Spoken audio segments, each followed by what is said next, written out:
வணக்கம் நட்புகளே. ஷெர்லாக் ஹோம்ஸோட ஒவ்வொரு சாகசத்தையும் பார்த்துட்டு வரோம். அதே போல் அவருடைய இன்னொரு சாகசத்தையும் இந்த கதையில் நாம் பார்ப்போம். வாங்க கதைக்குள்ளே போவோம். உங்கள் காதுகளுக்கு இனிமையான கதைகளை கொண்டு வரும் மகிழ் தமிழ் கதைகள். வாருங்கள் கதைப்போம். கதையின் தலைப்பு ஸ்பெக்கிள் பேண்ட் சாகசம், the adventures of speckled band. Watson பார்வையிலிருந்து. ஷெர்லாக் ஹோம்ஸின் 70க்கும் மேற்பட்ட வழக்கு குறிப்புகளை நோட்டமிட்டு கொண்டிருந்தேன். இந்த குறிப்புகள் அனைத்தும் கடந்த 8 வருடங்களில் சேகரித்தவை ஆகும். பல வழக்குகள் துயரத்திலேயே முடிந்திருந்தன. சில வழக்குகள் நகைச்சுவையாக இருந்தன. பெரும்பான்மையான வழக்குகளில் மிதமான விசித்திரத்தன்மை இருந்தது. சாதாரணமான வழக்கு என்று ஒரு வழக்கு கூட இல்லை. துப்பறியும் கலையின் மேல் ஆர்வம் இருந்ததை தவிர பணம் சம்பாதிக்க வேண்டும் என்ற எண்ணம் ஹோம்ஸுக்கு துளியும் இல்லை. வழக்கத்திற்கு மாறான இயல்புகள் இல்லை என்றால் அந்த வழக்குகளை ஹோம்ஸ் எடுத்துக்கொள்ள மாட்டார். இந்த பல்வேறு வழக்குகளை ஒப்பிட்டு பார்க்கும்போது சர்ரி குடும்பம் சம்பந்தப்பட்ட வழக்கு மட்டும் தனித்துவம் வாய்ந்ததாக தெரிந்தது. சர்ரி குடும்பம் ஸ்டாக்மரான் என்னும் இடத்தில் இருக்கும் ராய்லாட்சின் பிரசித்தி பெற்ற குடும்பமாகும். இந்த வழக்கு பல ஆண்டுகளுக்கு முன் நடைபெற்றதாகும். எனக்கு அப்போது திருமணம் ஆகவில்லை. ஹோம்ஸ் எனக்கு அறிமுகமான நாட்கள் அது. நானும் ஹோம்ஸும் பேக்கர் தெருவில் உள்ள வீட்டில் அறைகள் பகிர்ந்து வாழ்ந்து வந்தோம். ஹோம்ஸ் தற்போது தங்கியிருக்கும் அதே வீடுதான் அது என்பது குறிப்பிடத்தக்கது. இந்த வழக்கு சம்பந்தமான விஷயங்களை ரகசியமாக பாதுகாக்க வேண்டியிருந்தது. ஏனென்றால் இந்த வழக்கில் சம்பந்தப்பட்ட பெண்மணி ரகசியம் காக்குமாறு வேண்டிக் கொண்டதால் வழக்கின் குறிப்புகள் வெளியிடப்படவில்லை. சென்ற மாதம் அந்த பெண்மணி இறந்ததால் இந்த குறிப்புகள் வெளியிடப்பட தகுதி பெறுகிறது. மருத்துவர் கிரைம்ஸ்பை ராய்லைட்டின் இறப்பில் மர்மம் இருப்பதாக வதந்திகள் பரவுகின்றன. அதனால் நான் வெளியிடும் வழக்கின் குறிப்புகள் அதற்கு உதவியாக இருக்கலாம். 1883ஆம் ஆண்டு ஏப்ரல் மாதம் ஆரம்பமான சமயம் அது. ஒரு நாள் காலை எழுந்தபோது ஷெர்லாக் ஹோம்ஸ் முழு உடை அணிந்து தயாராக இருந்தார். என் படுக்கை அருகில் நின்று கொண்டிருந்தார். அவர் எப்போதும் காலை மெதுவாகவே எழும் பழக்கம் கொண்டவர். குளிர்காயும் இடத்தின் மேல் இருந்த கடிகாரம் காலை 7:15 மணி என்று உணர்த்தியது. இவ்வளவு சீக்கிரம் ஹோம்ஸ் எழுந்து நான் பார்த்ததில்லை. நான் கண்கள் இமைத்து ஆச்சரியத்துடன் அவரை பார்த்தேன். தாமதமாக எழுந்து விட்டோமோ என்று என் மேலேயே எனக்கு வெறுப்பு வந்தது. உங்களை எழுப்பியதற்கு மன்னிக்கவும் வாட்சன். நம் வீட்டின் எஜமானி மிஸ்ஸஸ் ஹட்சனை யாரோ எழுப்பியுள்ளார்கள். மிஸ்ஸஸ் ஹட்சன் சினத்துடன் என்னை எழுப்பினார். நான் உங்களை எழுப்பிவிட்டேன் என்றார் ஹோம்ஸ். இப்போது என்ன பிரச்சனை? எங்காவது தீப்பிடித்து விட்டதா? இல்லை இல்லை, என்னை தேடி ஒரு வாடிக்கையாளர் வந்துள்ளார். ஒரு இளம்பெண் என்னை பார்ப்பதற்கு மிகுந்த ஆவலுடன் காத்திருக்கிறாள். அவள் நமது வரவேற்பறையில் அமர்ந்திருக்கிறாள்.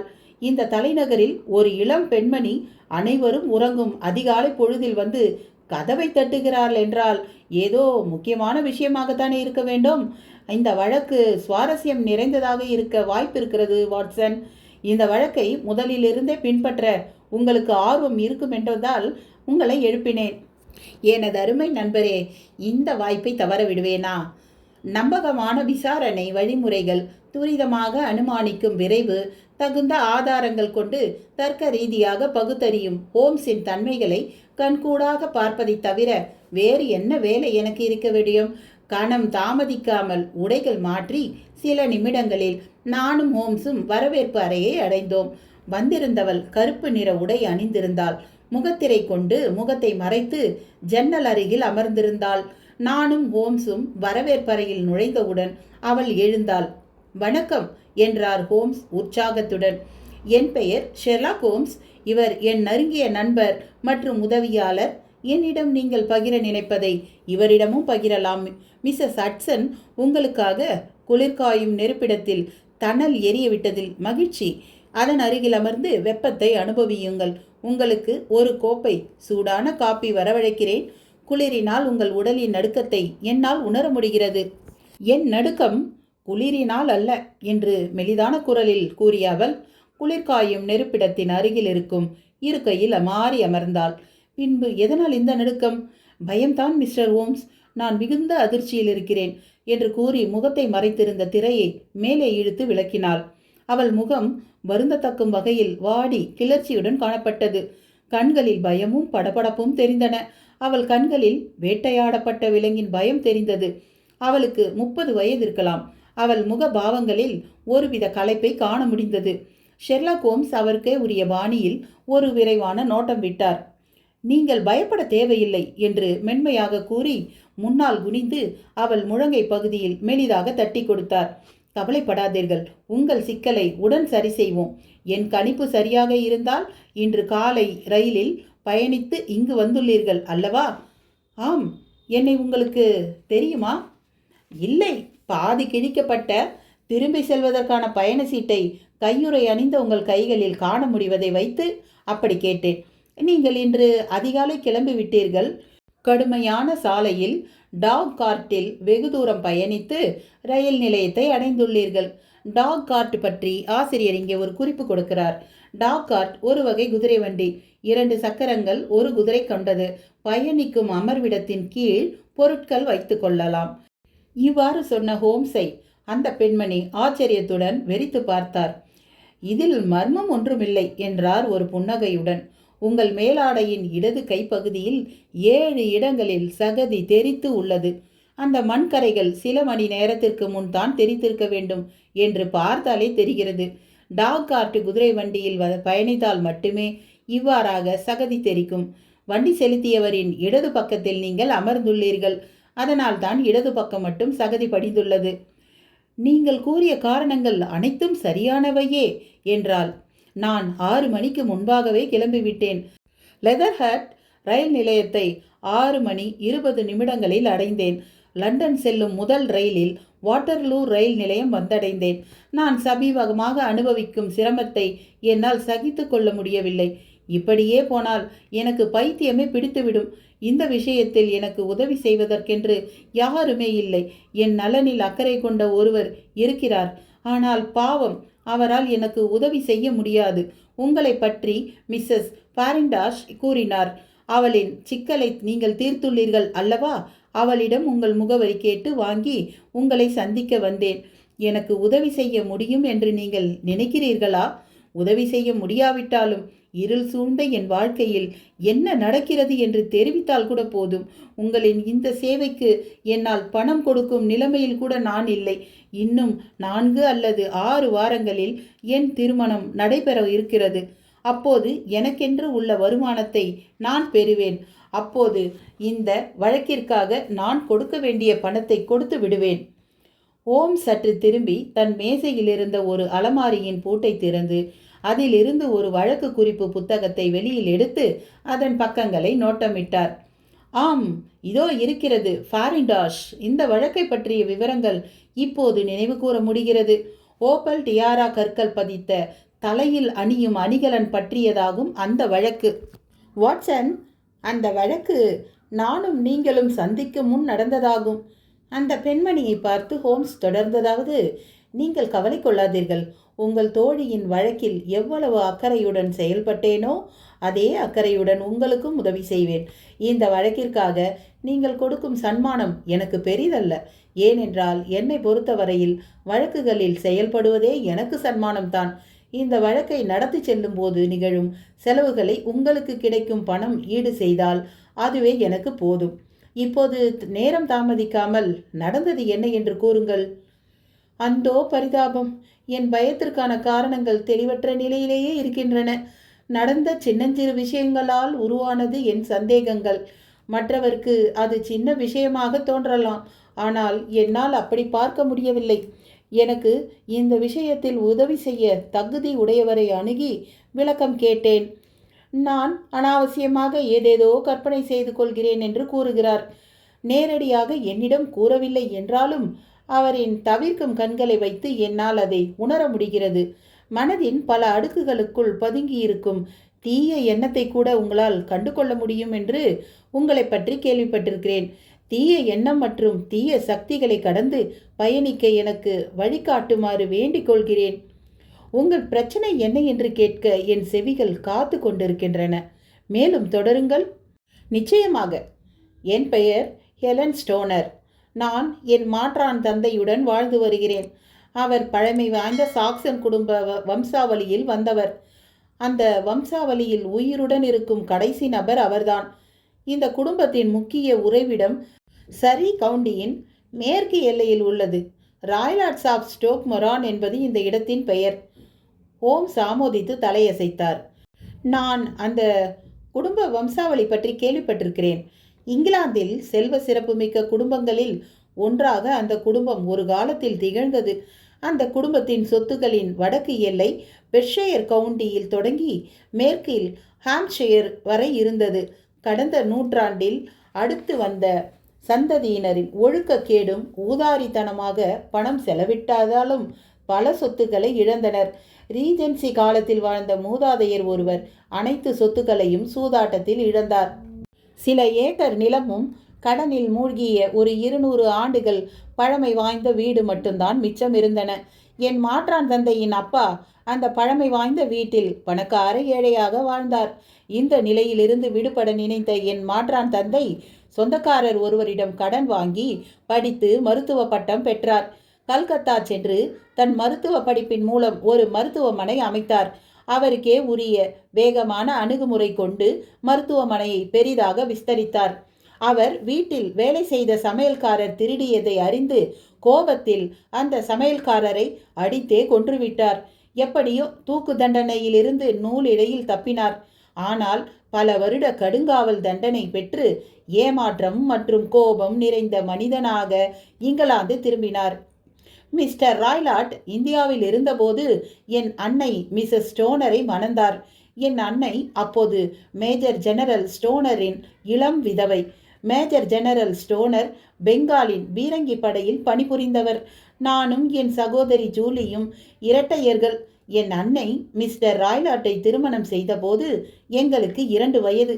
எங்கள் தந்தை போரில் இறந்ததால் அவரின் ஓய்வூதியம் சுமார் 1000 பவுண்டுகள் என் அன்னைக்கு வருமானமாக வந்தது. ராய்லாட்டுடன் வாழ்ந்ததால் இந்த வருமானம் அனைத்தையும் என் அன்னை அவருக்கே எழுதி கொடுத்து விட்டார். ஆனால் என் அன்னை எழுதி கொடுத்ததில் ஒரு முக்கிய விவரம் என்னவென்றால், ஓய்வூதியத்தில் ஒரு முக்கிய பங்கு எனக்கு மற்றும் என் சகோதரியின் திருமணத்திற்கு பிறகு அளிக்கப்பட வேண்டும் என்பதாகும். நாங்கள் இங்கிலாந்து திரும்பிய சில நாட்களில் க்ரூ அருகில் நடந்த ஒரு ரயில் விபத்தில் எங்கள் அன்னையை இழந்தோம். அதற்கு பிறகு லண்டனில் மருத்துவராக வேலை பார்த்த மிஸ்டர் ராய்லாட் அங்கிருந்து குடிபெயர்ந்து ஸ்டோக் மொரானில் இருக்கும் பழமை வாய்ந்த வீட்டில் குடியேறினோம். எங்கள் அன்னையின் பணம் இருந்ததால் எந்த பிரச்சனையும் இல்லாமல் நிம்மதியாக வாழ்ந்து வந்தோம். அப்போது என் மாற்றான் தந்தையின் பழக்க வழக்கங்களில் பலத்த மாறுதல்கள் ஏற்பட்டது. அங்கு வசித்த ராய்லாட்டின் சொந்தக்காரர்கள் நாங்கள் வீடு திரும்பியதில் மகிழ்ச்சி அடைந்திருந்தனர். சொந்தங்களுடன் பழகி நல்ல இணக்கத்துடன் செயல்படுவார் என்று எதிர்பார்த்தவர்களுக்கு பெருத்த ஏமாற்றம். அவர்கள் யாரையும் மிஸ்டர் ராய்லாட் சந்திக்கவில்லை. மீறி யாரையும் சந்திக்க நேர்ந்தால் கடுமையான வார்த்தைகள் பேசி சண்டையிட்டார். பித்து பிடித்ததை போன்ற கோபம் கொள்வது அவர்கள் பரம்பரைக்கே உரியது. அதுவும் என் தந்தை வெப்பம் மிகுந்த பகுதியான இந்தியாவில் வாழ்ந்ததால் கோபம் அவருக்கு அதிகரித்திருக்க கூடும். அவர் வரிசையாக அசம்பாவித செயல்களில் ஈடுபட்டார். இது 2 முறை காவல் நிலையம் மற்றும் நீதிமன்றம் வரை சென்றது. அந்த கிராமத்தில் இருந்த மக்களுக்கு சிம்ம சொப்பனமாக திகழ்ந்தார். அவரை கண்டாலே ஓட்டம் பிடித்தனர். சென்ற வாரம் ஒரு இரும்பு கொல்லனை மதில் சுவரின் மேல் தூக்கி அருகில் இருந்த ஓடையில் வீசினார். இந்த விஷயம் வெளியில் தெரியாமல் சமாளிப்பதற்குள் போதும் போதும் என்றாகிவிட்டது. அவருக்கு நண்பர்கள் என்றால் ஊர் சுற்றி திரியும் நாடோடிகள் தான். அவருக்கு சொந்தமான சில ஏக்கர் நிலத்தில் இருக்கும் முட்செடிகள் நிறைந்த இடத்தில் அவர்களுக்கு தங்க இடம் கொடுத்துள்ளார். அதற்கு கைமாறாக அவர்கள் கூடாரத்தில் தங்க இடம் பெற்று சில வாரங்கள் அவர்களுடன் சென்று தங்கிக் கொள்வார். அவருக்கு விலங்கினங்கள் மீது பிரியம் உண்டு. அவரது இந்திய தொடர்பு மூலம் ஒரு சிறுத்தை மற்றும் ஒரு பப்பூன் குரங்கும் வாங்கி அவரது நிலத்தில் சுற்றி திரிய விட்டுள்ளார். ராய்லாட் மேல் எவ்வளவு பீதி கொண்டிருந்தனரோ அந்த கிராம மக்கள் அதே அளவு பீதியுடன் தான் இருந்தனர் இந்த விலங்கினங்கள் மீது. நானும் என் சகோதரியும் வாழ்வின் எந்தவித நலனையும் அனுபவிக்கவில்லை. எந்த பணியாட்களும் எங்கள் வீட்டில் பணிபுரிய வரவில்லை. வீட்டின் வேலைகள் அனைத்தையும் பல காலமாக நாங்கள் தான் செய்து வருகிறோம். 30 வயதில் என் சகோதரி இறந்தபோதே அவள் தலைமுடிகள் நரைக்க ஆரம்பித்து விட்டன. என்னுடைய தலைமுடியும் நரைக்க ஆரம்பித்து விட்டது. என்னது, உங்கள் சகோதரி இறந்து விட்டாரா? ஆம், 2 வருடங்களுக்கு முன் இறந்து விட்டாள். அவளின் இறப்பு சம்பந்தமாகத்தான் உங்களிடம் பேச வந்தேன். நான் ஏற்கனவே கூறிய வாழ்க்கை முறை பற்றி நீங்கள் அறிவீர்கள். அவ்வாறான சூழ்நிலையில் எங்கள் வயது ஒத்தவர்களை பார்க்கவோ சந்திக்கவோ வாய்ப்பு கிடைக்கவே இல்லை. என் அன்னையின் மனமாகாத சகோதரி மிஸ் ஹொனேரியா வெஸ்பெயில் ஹாரோ எனும் இடத்தில்தான் வசித்து வந்தார். அவ்வப்போது அந்த சித்தியின் வீட்டிற்கு நானும் என் சகோதரியும் செல்வோம். அங்கு செல்வதற்கு மட்டும்தான் என் மாற்றான் தந்தை எங்களை அனுமதித்தார். என் சகோதரி ஜூலியா 2 வருடங்களுக்கு முந்தைய கிறிஸ்மஸின் போது என் சித்தியின் வீட்டிற்கு சென்றாள். அங்கு அரை ஊதியத்தில் வேலை பார்க்கும் கப்பற்படை மேஜரை சந்தித்து அவரை திருமணம் செய்து கொள்ள முடிவு செய்தாள். வீடு திரும்பிய என் சகோதரி என் மாற்றான் தந்தையிடம் இதை பற்றி கூறினாள். அவர் இந்த திருமணத்திற்கு ஆட்சேபம் எதுவும் தெரிவிக்கவில்லை. திருமணம் நடைபெற 15 நாட்கள் இருக்கும் நிலையில் அந்த கொடூர சம்பவம் நிகழ்ந்தது. நான் என் சகோதரியை இழந்தேன். ஷெர்லக் ஹோம்ஸ் அப்போது தன் இருக்கையில் சாய்ந்து அமர்ந்து கண்கள் மூடிய நிலையில் இருந்தார். அவரது தலை இருக்கையின் மெத்தென்ற பகுதியில் அழுத்தியிருந்தது. அவர் கண் இமைகளை பாதி திறந்து தன் வாடிக்கையாளரை பார்த்தார். உங்கள் சகோதரி எவ்வாறு இறந்தார் என்பது பற்றி மேலும் விஷயங்கள் பகிர்ந்தால் உதவியாக இருக்கும் என்றார். அனைத்து விஷயங்களையும் ஒன்று விடாமல் என்னால் கூற முடியும். என் வாழ்க்கையில் என்னை மிகவும் பாதித்த விஷயம் அது. அதனால் நடந்தவை அனைத்தும் என் மனதில் ஆழமாக பதிந்துவிட்டது. நான் ஏற்கனவே கூறியது போல் எங்கள் வீடு பழமை வாய்ந்தது என்பதை நீங்கள் அறிவீர்கள். வீட்டின் ஒரு பகுதியை மட்டும்தான் உபயோகித்து வருகிறோம். வீட்டின் தரைதளத்தின் நடுவில் வரவேற்பறை உள்ளது. வரவேற்பறையை ஒட்டியவாறு 3 உறங்கும் அறைகள் அடுத்தடுத்து உள்ளன. அந்த 3 படுக்கை அறைகள் இடையே கதவுகளோ ஜன்னல்களோ கிடையாது. ஒரு நடைபாதை இந்த 3 படுக்கை அறைகளை இணைத்தன. 3 அறைகளில் முதல் அறையில் மிஸ்டர் ராய்லாட் உறங்குவார். அடுத்த அறை என் சகோதரி உடையது. கடைசி அறையில் தான் நான் உறங்குவேன். இந்த 3 அறையின் கதவுகளும் நடைபாதையின் முகப்பில் தான் இருந்தன. நான் கூறுவது புரிகிறதா? ஆம், புரிகிறது புரிகிறது. 3 அறைகளின் ஜன்னல்களும் வீட்டின் வெளியில் இருக்கும் புல்தரையை பார்த்தவாறு இருக்கும். என் சகோதரி இறந்த நாளன்று மிஸ்டர் ராய்லாட் வழக்கத்திற்கு மாறாக சீக்கிரமாகவே தன் அறைக்கு சென்று விட்டார். சீக்கிரம் தன் அறைக்கு சென்றாலும் சுருட்டை புகைத்து கொண்டிருந்தார். சுருட்டு புகைக்கும் பழக்கம் அவருக்கு ஏற்கனவே இருந்தது. சுருட்டு புகையின் வாடையை சகித்து கொள்ள முடியாத என் சகோதரி என் அறைக்கு வந்தாள். அவளின் திருமண நிகழ்ச்சி ஏற்பாடுகளை பற்றி பேசிக் கொண்டிருந்தோம். 11 மணி அளவில் தன் அறைக்கு செல்ல முடிவு செய்தாள். என் அறையின் கதவருகே சென்று கதவினை திறப்பதற்கு முன் அவள் என்னிடம் கேட்டதாவது, ஹெலன், நள்ளிரவில் விசில் அடிக்கும் சப்தம் ஏதாவது கேட்டாயா? இல்லையே என்றேன். தூங்கும்போது நீ விசில் அடிக்க வாய்ப்பு இருக்கிறதா? நிச்சயமாக எனக்கு அப்படி ஒரு பழக்கமே இல்லை. கடந்த 3 நாட்களாக 3 மணிக்கு மெலிதான விசில் சத்தம் கேட்கிறது. நான் ஆழ்ந்த உறக்கம் கொள்பவள் இல்லை என்பதை நீ அறிவாய் அல்லவா? அதனால் அந்த விசில் சப்தம் கேட்டு விழித்து எழுந்தேன். அந்த சத்தம் எங்கிருந்து வந்தது என்று தெரியவில்லை. உன் படுக்கை அறையில் இருந்து வந்திருக்கலாம், அல்லது நம் வீட்டின் வெளியில் இருந்து வந்திருக்கலாம். எங்கிருந்து வந்தது என்று என்னால் உறுதியாக கூற முடியவில்லை. அதனால் தான் நீ விசில் சத்தத்தை கேட்டாயா என்று தெரிந்து கொள்ள விரும்புகிறேன்.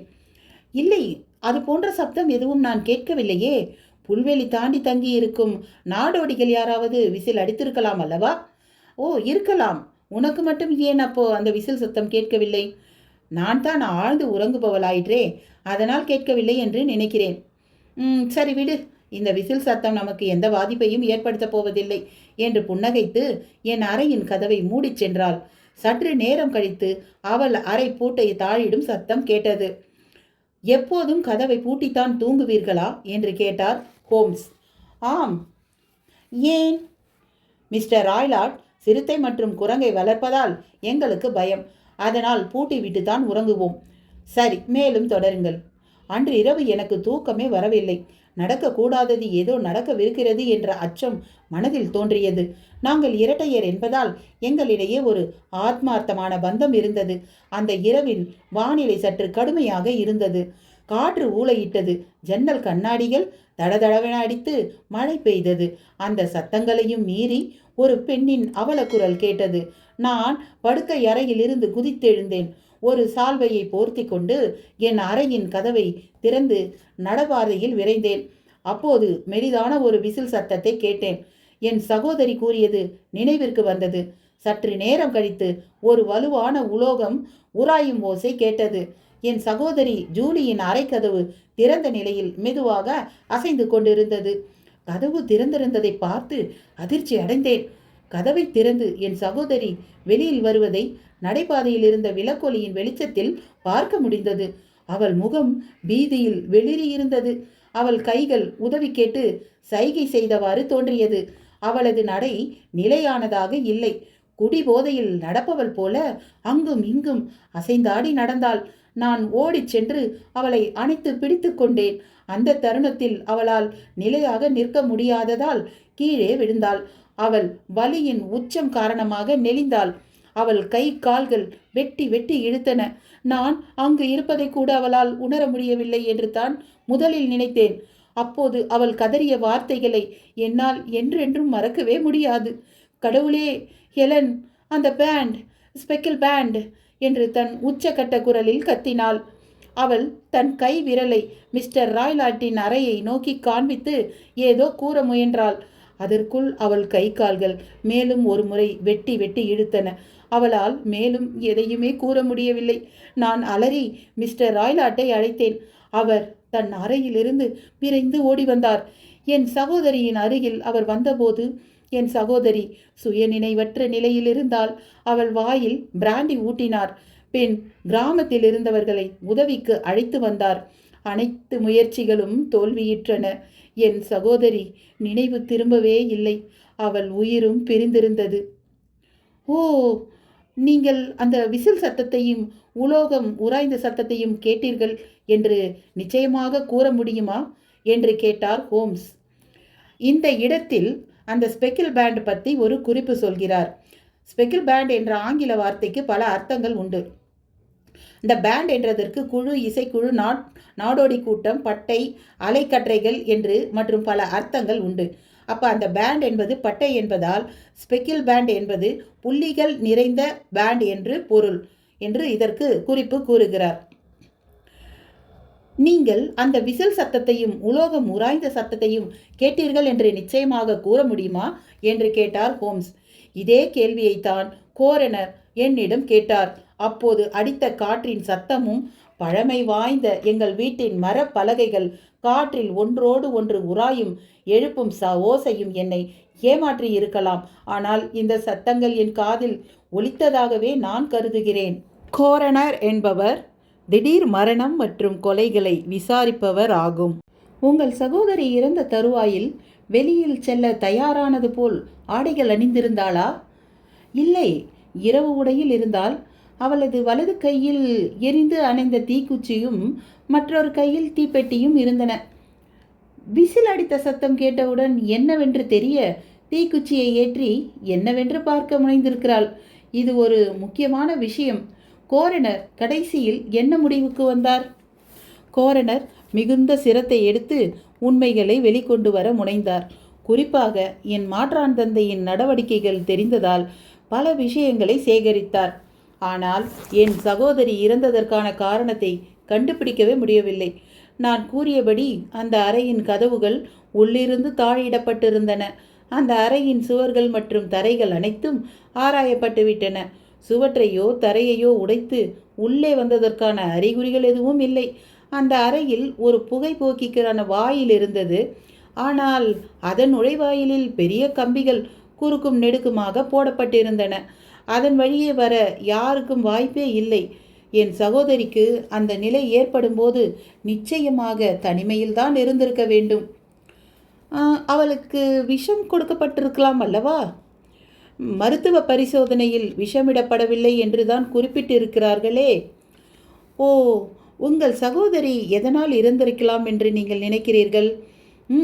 அச்சம் மற்றும் பயத்தின் காரணமாக இறந்திருக்கலாம் என்று நினைக்கிறேன். உங்கள் சகோதரி இறந்த சமயத்தில் நாடோடிகள் முகாமிட்டு இருந்தார்களா? சிலர் அப்போது முகாமிட்டு இருந்தார்கள். சரி, உங்கள் சகோதரி பேண்ட், ஸ்பெக்கிள் பேண்ட் என்று கூறினாரே, அதை பற்றி என்ன நினைக்கிறீர்கள்? அவள் ஏதோ உளறி இருக்கலாம். குழுவான மக்களை குறிப்பிட்டிருக்கலாம். அப்படி பார்த்தால் அது நேரடியாக அந்த நாடோடிகளைத்தான் குறிக்கிறது. அந்த நாடோடிகள் புள்ளிகள் கொண்ட கைக்குட்டையை தலையில் கட்டியிருப்பார்கள். அதை குறிப்பிட்டிருக்கலாம். அவள் கூறிய விளக்கங்களில் திருப்தி அடையாதவராக தலையசைத்தார் ஹோம்ஸ். இதற்கு விடை தேட நினைத்து உங்களை நீங்களே சிரமப்படுத்திக் கொள்ளாதீர்கள். நீங்கள் கூற விரும்புவதை மேலும் தொடருங்கள். என் சகோதரி இறந்து 2 வருடங்கள் கடந்து விட்டன. 1 மாதத்திற்கு முன் என் தோழியின் மூலமாக எனக்கு மிஸ்டர் பெர்சி ஆர்மிடேஜ் என்பவரிடம் பழக்கம் ஏற்பட்டது. நான் மிஸ்டர் பெர்சி ஆர்மிடேஜை திருமணம் செய்ய முடிவு எடுத்தேன். அவர் ரெடிங் நகர் அருகில் உள்ள கிரேன் வாட்டர் என்னும் இடத்தில் வாழும் மிஸ்டர் ஆர்மிடேஜின் 2வது மகன். என் மாற்றான் தந்தை இந்த திருமணத்திற்கு ஆட்சேபம் எதுவும் தெரிவிக்கவில்லை. எங்கள் திருமணத்தை வரும் வசந்த காலத்தில் நிகழ்த்தலாம் என்று முடிவு செய்யப்பட்டிருக்கிறது. 2 நாட்களுக்கு முன் எங்கள் வீட்டில் செப்பனிடும் பணிகள் ஆரம்பமாயின. என் படுக்கை அறையின் சுவற்றில் பழுது வேலை நடைபெற்று கொண்டிருக்கிறது. அதனால் நான் என் சகோதரியின் அறையில் உறங்க நேர்ந்தது. என் சகோதரி இறந்த அதே அறையின் படுக்கையில் என்னால் நிம்மதியாக உறங்கவே முடியவில்லை. அந்த இரவின் அமைதியில் அந்த மெலிதான விசில் சத்தம் கேட்டதும் நான் அதிர்ச்சியில் உறைந்தேன். பின்பு படுக்கையிலிருந்து எழுந்து விளக்குகளை எரிய விட்டேன். என்னால் அந்த அறையில் வேறு எதையுமே காண முடியவில்லை. மறுபடியும் படுக்கைக்கு செல்ல மனம் வரவில்லை. வெளியில் செல்ல ஏதுவாக ஆடைகள் அணிந்து விடியும் வரை காத்திருந்து விடிந்தவுடன் யாரும் அறியாமல் வாடகைக்கு ஒரு டாக் கார்ட் எடுத்து லெதர்ஹெட் வரை பயணித்து பின்பு இங்கு வந்து உங்கள் அறிவுரை பெற நேரடியாக வந்துவிட்டேன். சாமர்த்தியமாக முடிவெடுத்து என்னை காண வந்துள்ளீர்கள். நீங்கள் ஒன்று விடாமல் எல்லா விஷயங்களையும் என்னிடம் கூறிவிட்டீர்களா என்று கேட்டார் ஹோம்ஸ். ஆம். இல்லை மிஸ் ராய்லாட், உங்கள் மாற்றான் தந்தை பற்றிய சில விஷயங்களை நீங்கள் மறைக்கிறீர்கள். எதை வைத்து அப்படி கூறுகிறீர்கள்? ஹோம்ஸ் எழுந்து அந்த பெண்மணியின் மணிக்கட்டு பகுதியில் இருந்த சட்டையின் கைப்பகுதியை விளக்கினார். விளக்கிய மணிக்கட்டு பகுதியில் 5 சிறு கரு நீல தழும்புகள் தென்பட்டன. உங்கள் மாற்றான் தந்தை உங்களை கொடூரமான முறையில் கையாண்டுள்ளார் என்றார் ஹோம்ஸ். மிகுந்த சங்கடமடைந்த அந்த பெண்மணி தன் காயங்களை மறைத்து கொண்டாள். அவர் ஒரு கடுமையான மனிதர் என்றாள். சற்று நேரம் அந்த அறை அமைதி அடைந்தது. ஹோம்ஸ் தன் கைகள் மேல் தன் முகத்தாடையை பதிய வைத்து குளிர்காயும் நெருப்பிடத்தில் எரியும் தீயை வெறித்து பார்த்து கொண்டிருந்தார். மிகச் சிக்கலான சூழ்நிலையில் உள்ளோம் என்று கூறி ஹோம்ஸ் மேலும் தொடர்ந்தார். நாம் அடுத்த கட்ட நடவடிக்கை எடுப்பதற்கு முன் பல விஷயங்கள் தெளிவாக தெரிந்து கொள்ள வேண்டும். நமக்கு கால அவகாசம் மிக குறைவாக உள்ளது. நாங்கள் இன்று ஸ்டாக்மரான் வந்து உங்கள் வீட்டை பார்வையிட முடியுமா? உங்கள் மாற்றான் தந்தைக்கு தெரியாமல் இந்த காரியத்தை நாம் செய்தாக வேண்டும். இன்று ஒரு அலுவல் காரணமாக வெளியில் செல்வதாக கூறியிருந்தார். இன்று முழுவதும் அவர் ஊரில் இருக்க மாட்டார். வீட்டில் ஒரு பணிப்பெண் இருக்கிறாள். அவள் வயது முதிர்ந்தவள். அவளை எளிதாக சமாளிக்க முடியும். நல்லது. இந்த பயணத்தில் உங்களுக்கு எதுவும் ஆட்சேபனை இல்லையே மிஸ்டர் வாட்சன்? எந்த ஆட்சேபனையும் இல்லை. நிச்சயமாக வருகிறேன். நீங்கள் இன்று என்ன செய்யலாம் என்று திட்டமிட்டு இருந்தீர்கள்? நாங்கள் எப்போது உங்கள் வீட்டிற்கு வந்து பார்வையிடலாம் என்று அந்த பெண்மணியை பார்த்து கேட்டார் ஹோம்ஸ். லண்டனில் எனக்கு ஒரு சில வேலை இருக்கிறது. அதை முடித்து நண்பகல் 12 மணிக்கு உள்ள ரயிலில் சென்று என் வீட்டை அடைவேன். பிற்பகல் எப்போது வேண்டுமானாலும் நீங்கள் வரலாம். நன்று. எனக்கும் சில சின்னஞ்சிறு வேலைகள் உள்ளது. எங்களை மதிய வேளையில் எதிர்பார்க்கலாம். நீங்கள் இங்கு காலை உணவு உட்கொண்டு செல்லலாமே என்றார் ஹோம்ஸ். இல்லை, நான் உடனே சென்றாக வேண்டும். உங்களிடம் என் பாரத்தை இறக்கியதில் என் மனம் சற்று நிம்மதி அடைந்துள்ளது. உங்களின் மதிய வரவுக்காக காத்திருப்பேன். நன்றி என்று கூறி அவள் தன் கருப்பு திரையால் முகத்தை மறைத்து அந்த அறையிலிருந்து விடைபெற்றாள். இந்த வழக்கை பற்றி என்ன நினைக்கிறீர்கள் வாட்சன் என்று நாற்காலியில் சாய்ந்தவாறே கேட்டார் ஹோம்ஸ். சூழ்ச்சியும் வஞ்சனையும் நிறைந்த வழக்கு போல் தெரிகிறது என்றேன். ஆம் என்றார் ஹோம்ஸ். அந்த பெண்மணி கூறுவதை பார்த்தால் அந்த அறையின் தரை, சுவர், கதவு, ஜன்னல் மற்றும் புகைப்போக்கி வழியாக யாரும் உள் நுழைய முடியாது போல் தெரிகிறது. அவள் சகோதரி இருக்கும்போது தன்னந்தனியாகத்தான் இருந்திருக்க வேண்டும் என்றேன். அந்த இரவு நேர விசில் சத்தத்திற்கும் சாகும் தருவாயில் அவள் சகோதரி கூறிய வார்த்தைகளுக்கும் என்ன அர்த்தம் என்று கேட்டார் ஹோம்ஸ். என்னால் யோகித்து உணர முடியவில்லை என்றேன். ராய்லாட் எப்பாடுபட்டாவது நடக்க இருக்கும் திருமணத்தை தடுக்க முற்படுகிறார். திருமணம் நடந்துவிட்டால் வருடா வருடம் கிடைக்கும் 1000 பவுண்டுகள் கிடைக்காமல் போய்விடுமே அல்லவா? அந்த விசில், ஜிப்சிகள், சாகும் தருவாயில் கூறிய பேண்ட் பற்றிய குறிப்பு, உலோக சத்தம் ஆகியவற்றிற்கு விடை காண்பதில்தான் இந்த வழக்கு முழுமை பெறும். அந்த உலோக சத்தம் ஏதோ ஒரு பொருளை தாழிட்டு மூடும்போது ஏற்பட்ட சத்தமாக கூட இருக்கலாம் என்றார் ஹோம்ஸ். அந்த ஜிப்சிகள் இந்த காரியத்தை செய்திருப்பார்களா என்று கேட்டேன். தெரியவில்லை என்றார் ஹோம்ஸ். ஜிப்சிகளுக்கும் இந்த வழக்கிற்கும் சம்பந்தம் இருக்காது என்று தோன்றுகிறது என்றேன். நானும் அப்படித்தான் நினைக்கிறேன். ஆனால் இன்று அந்த ஸ்டாக் மொரான் செல்ல முடிவு செய்தோம் இல்லையா? அங்கு நமக்கு எல்லாவற்றிற்கும் விடை கிடைக்க வாய்ப்பு இருக்கிறது. ஓ, யாரது யாரது? ஓம்ஸ் திடுக்கிட்டதற்கு காரணம் இருக்கிறது. எங்கள் அறையின் கதவு தடால் என்று திறந்தது. கதவின் வாயில் முழுவதையும் ஆக்கிரமித்து மிகப்பெரிய வலுவான மனிதன் ஒருவன் நுழைந்தான். அவனது ஆடை வினோதமான வகையில் நகரத்தில் வாழ்பவன் போலவும் விவசாயம் செய்பவன் போலவும் தோன்றியது. கருப்பு தொப்பி, நீண்ட மேல் சட்டை, முட்டி வரை இருக்கும் காலணிகள் அணிந்திருந்தான். கையில் ஒரு ஹண்டிங் கிராப் வைத்திருந்தான். பெரிய சுருக்கங்கள் நிறைந்த முகம். அவனது முகம் சூரிய ஒளியால் சற்று பழுப்பு நிறத்தில் இருந்தது. முகத்தின் அறிகுறிகள் அனைத்தும் தீமையை அறிவுறுத்தியது. ஆழ்ந்த கோபம் நிறைந்த கண்களும் சதைகளற்ற மெலிந்த நீளமான மூக்கும் இரையை பிடிக்க இருக்கும் பறவை போல இருந்தன.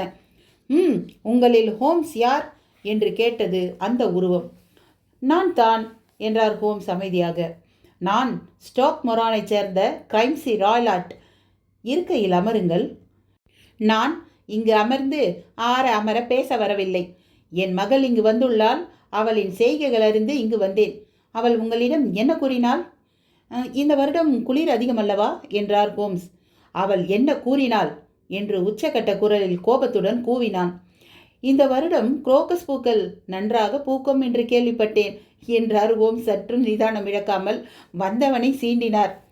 ஓ, என்னையே தட்டி கடிக்கிறீர்களா என்று கூறி அவன் ஒரு அடி முன்னால் கால் வைத்து கையில் வைத்திருந்த ஹண்டிங் கிராப்பை உலுக்கினான். உன்னை பற்றி எனக்கு நன்றாக தெரியும். மற்றவர் விஷயத்தில் மூக்கை நுழைக்கும் ஹோம்ஸ் தானே நீங்கள்? ஹோம்ஸ் புன்னகைத்தார். மிக சுறுசுறுப்பான ஹோம்ஸ் என்று வந்தவன் ஹோம்ஸை கிண்டலடித்தான். ஹோம்ஸின் புன்னகை மேலும் அதிகமானது. ஹோம்ஸ் ஸ்காட்லாண்ட் யார்டின் சகலகலா வல்லவர். ஹோம்ஸ் உள்ளூர சிரித்து கொண்டார். உங்களுடைய பேச்சு ஒரு நல்ல பொழுதுபோக்கு. காற்று இன்று கொஞ்சம் அதிகம் என்று கேள்விப்பட்டேன். அதனால் நீங்கள் போகும்போது கதவை மூடிவிட்டு செல்லுங்கள் என்று கூறினார். நான் கூற வந்ததை சொல்லிவிட்டுத்தான் செல்வேன். என் விவகாரத்தில் தலையிடாதே. மிஸ் டோனர் இங்கு வந்ததை நான் அறிவேன்.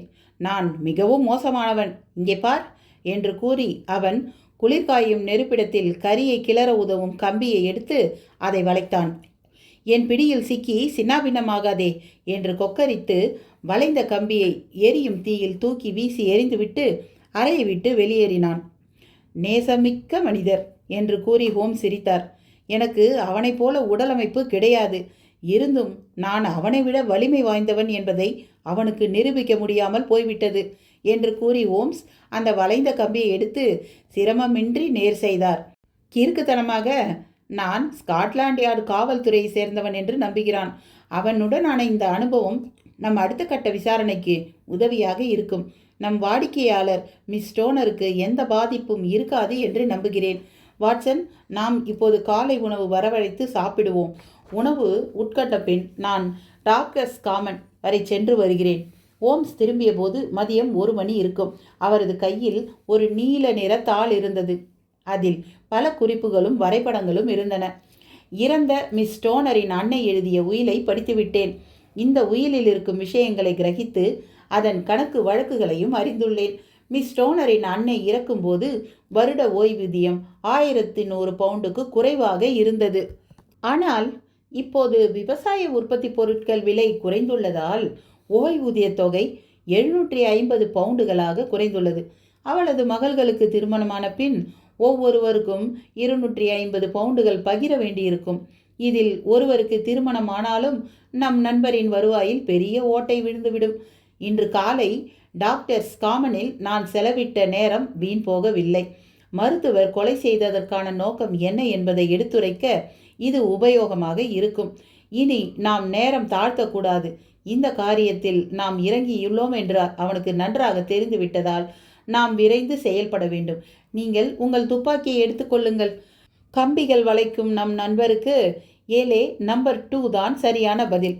இங்கே ஆசிரியர், ஏலே நம்பர் 2 என்பது துப்பாக்கி தயாரிக்கும் நிறுவனம். நம்பர் 2 என்பது இந்த நிறுவனம் தயாரிக்கும் ஒரு வகையான துப்பாக்கியை குறைக்கிறது. நம் நண்பருக்கு ஏலே நம்பர் 2 தான் சரியான பதில். நீங்கள் தயாராக இருந்தால் நான் உடனே ஒரு வாடகை குதிரை வண்டி அழைத்து வாட்டர்லூ ரயில் நிலையம் செல்வோம். துப்பாக்கி மற்றும் பல்துளைக்கு மட்டுமே நமக்கு தேவை. வாருங்கள், புறப்படலாம். அதிர்ஷ்டவசமாக பிரச்சனை ஏதுமின்றி வாட்டர்லூ ரயில் நிலையத்தில் லெதர்ஹட் வரை செல்லும் ரயிலை பிடித்தோம். லெதர்ஹட் சென்றடைந்ததும் ஒரு டிராப் வண்டியை வாடகைக்கு எடுத்து 4-5 மைல் பயணமாக சர்ரியின் பாதைகளில் சென்றோம். அது ஒரு கச்சிதமான நாள். ஒளிரும் சூரியன், ஆங்காங்கே சில மேகங்கள், அங்கிருந்த மரங்களும் பாதையின் இருபுறமும் இருந்த புதர்களில் பச்சை இலைகள் சற்று துளிர்விட ஆரம்பித்திருந்தன. ஈரமண்ணின் நறுமணம் காற்றில் கலந்து புத்துணர்ச்சி ஊட்டியது. நாங்கள் மேற்கொள்ள இருக்கும் சிக்கலான காரியத்திற்கும் அங்கு இருந்த இனிமையான சூழ்நிலைக்கும் முற்றிலும் சம்பந்தம் இல்லாததை போல உணர்ந்தேன். ஹோம்ஸ் டிராப் வண்டியின் முன்பகுதியில் அமர்ந்திருந்தார். கைகள் கட்டி தொப்பியை கண்கள் வரை மறைத்து தன் கன்னங்களை நெஞ்சினில் புதைத்து ஆழ்ந்த சிந்தனையில் இருந்தார். திடீரென்று என் தோலை தட்டி பசும்புல் படர்ந்த இடத்தை காண்பித்தார். அங்கே பாருங்கள் என்றார். அவர் காண்பித்த திசையில் மரங்கள் அடர்ந்த பகுதி இருந்தது. அந்த மரங்கள் அடர்ந்த பகுதி சற்று மேடாக இருந்தது. அந்த மரங்களின் கிளைகளின் இடையிலிருந்து பழுப்பு நிற சுவர்கள் முளைத்து ஒரு பழைய வீடு தெரிந்தது. அதுதான் ஸ்டோக் மரானா என்று கேட்டார் ஹோம்ஸ். ஆம், அதுதான் மருத்துவர் கிரைம்சி ராய்லாய்ட்டின் வீடு என்றார் அந்த வண்டியை செலுத்துபவன். ஓ, அதே திசையில் மிஸ்டர் ராய்லாய்ட்டின் வீட்டின் பின்னணியில் வேறு ஒரு கட்டிடம் தெரிகிறது அல்லவா? அங்குதான் நாங்கள் செல்கிறோம். அங்கு ஒரு கிராமம் உள்ளது என்றான் வண்டிக்காரன். வீட்டு கூரைகள் நிறைந்த அந்த பகுதியை காண்பித்து, நீங்கள் அங்கு செல்ல வேண்டுமென்றால் ஒரு குறுக்கு வழி இருக்கிறது. அதோ அந்த மரக்கட்டைகளால் செய்த வேலி இருக்கிறதல்லவா, அதை தாண்டி ஒத்தையடி பாதையில் வயலை கடந்து அதோ அந்த பெண்மணி நடந்து செல்கிறாளே, அந்த வழியை நீங்கள் சென்றால் நீங்கள் குறிப்பிடும் இடத்தை அடையலாம். நடந்து செல்லும் அந்த பெண்மணி மிஸ் டோனர் என்று நினைக்கிறேன். நீங்கள் கூறிய பாதை வழியாகவே நாங்கள் செல்கிறோம் என்றார் ஹோம்ஸ். நாங்கள் வண்டியிலிருந்து இறங்கி வண்டிக்காரனிடம் வாடகை கொடுத்து அனுப்பினோம். அந்த வண்டி கடகட என்ற சத்தத்துடன் லெதர்ஹட் நோக்கி திரும்பிச் சென்றது. நாங்கள் அந்த மரக்கட்டை வேலியை தாண்டி குதித்து நடந்தோம். வேண்டுமென்றே மற்ற கட்டிடங்கள் பற்றி மட்டுமே அந்த வண்டிக்காரனிடம் பேசி வந்தேன். நாம் எதற்காக வந்திருக்கிறோம் என்று அவனுக்கு தெரிந்தால் தேவையில்லாத பேச்சுக்கள் எழும்பும் என்றார் ஹோம்ஸ். அப்போது நாங்கள் மிஸ் டோனரின் கூப்பிடும் தூரத்தில் வந்துவிட்டோம். வணக்கம் மிஸ் டோனர், நாங்கள் கூறியபடியே வந்துவிட்டோம், பார்த்தீர்களா என்றார் ஹோம்ஸ். இன்முகத்துடன் எங்களை நோக்கி நடந்து வந்தார் மிஸ் டோனர். நீங்கள் வந்ததில் மிக்க மகிழ்ச்சி. உங்கள் வருகையை எதிர்பார்த்து ஆவலுடன் காத்து கொண்டிருந்தேன் என்று ஆர்வத்துடன் கூறி எங்களிடம் கை குலுக்கினார். நான் நினைத்தபடியே இன்று அமைந்துள்ளது. லண்டன் வரை சென்ற ராய்லாட் இன்னும் திரும்பவில்லை. இன்று மாலைத்தான் திரும்புவார் என்று நினைக்கிறேன். மருத்துவரை சந்திக்கும் பாக்கியம் இன்று காலைதான் எங்களுக்கும் கிடைத்தது என்று கூறி ஹோம்ஸ் சுருக்கமாக காலை நடந்தவற்றை மிஸ் டோனரிடம் கூறினார். நடந்ததை கேட்டு மிஸ் டோனர் அதிர்ச்சி அடைந்தார். அட கடவுளே, இன்று காலை என்னை பின்தொடர்ந்து வந்துள்ளாரா என்ன? அப்படித்தான் தோன்றுகிறது. அவரிடமிருந்து என்னை எவ்வாறு பாதுகாத்து கொள்ளப் போகிறேன் என்று எனக்கு தெரியவில்லை. நான் உங்களை சந்தித்ததை அறிந்த அவரை நான் எப்படி சமாளிப்பேன்? கவலை கொள்ளாதீர்கள். இனி அவர்தான் அவரை பாதுகாத்து கொள்ள வேண்டும். இன்று இரவு உங்கள் அறைக்கு சென்று தாழிட்டு கொள்ளுங்கள். உங்களிடம் வன்முறையாக நடந்து கொள்ள முயன்றால் உங்கள் சித்தியின் வீட்டிற்கு உங்களை அழைத்து சென்று விடுவோம். இப்போது நாம் நமக்கு கிடைத்திருக்கும் நேரத்தை கச்சிதமாக பயன்படுத்தி கொள்ள வேண்டும். விரைவாக சென்று உங்கள் அறைகளை ஆய்வு செய்வோம். அந்த வீடு பழுப்பு நிறத்தில் இருந்தது. வீட்டின் சுவர் கற்களால் கட்டப்பட்டிருந்தன. அந்த கற்களில் பாசி செடிகள் படர்ந்திருந்தன. வீட்டின் மத்திய பகுதி உயர்ந்திருந்தது. மத்திய பகுதியின் இரு பக்கமும் வளைந்த பறவை இறக்கை போன்ற அமைப்பில் இருந்தன. அதில் ஒரு பக்கம் இருந்த ஜன்னல்கள் உடைந்திருந்தன. அவை மரப்பலகைகள் கொண்டு மறைக்கப்பட்டிருந்தன. கூரையின் ஒரு பகுதி உள் அழுந்தியவாறு காணப்பட்டது. மத்தியில் இருந்த பகுதி சிறிது செப்பனிடப்பட்டு இருந்தது. வீட்டின் வலது பகுதி நவீன முறையில் செப்பனிடப்பட்டிருந்தது. ஜன்னல்களில் திரைச்சீலை இடப்பட்டிருந்தன. கூரை பகுதியில் இருந்த புகைப்போக்கியிலிருந்து கருநீல புகை வெளியேறி கொண்டிருந்ததை பார்க்கும்போது வலது பகுதியில்தான் இவர்கள் வசிக்கிறார்கள் என்பதை உணர்ந்து கொள்ள முடிந்தது.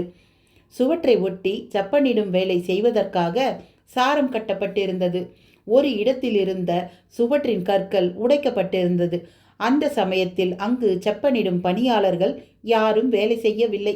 ஹோம்ஸ் அந்த பகுதியில் முன்னும் பின்னும் நடந்து ஜன்னல்களை வெளிப்புறத்திலிருந்து பார்வையிட்டார். அதோ அந்த ஜன்னல் தெரிகிறதே, அதுதான் உங்கள் அறை அல்லவா? அதற்கு அடுத்து நடுவில் இருக்கிறதே, அதுதான் உங்கள் சகோதரியின் அறை, சரிதானே? அதற்கு பிறகு மிஸ்டர் ராய்லாய்ட்டின் அறை உள்ளதல்லவா?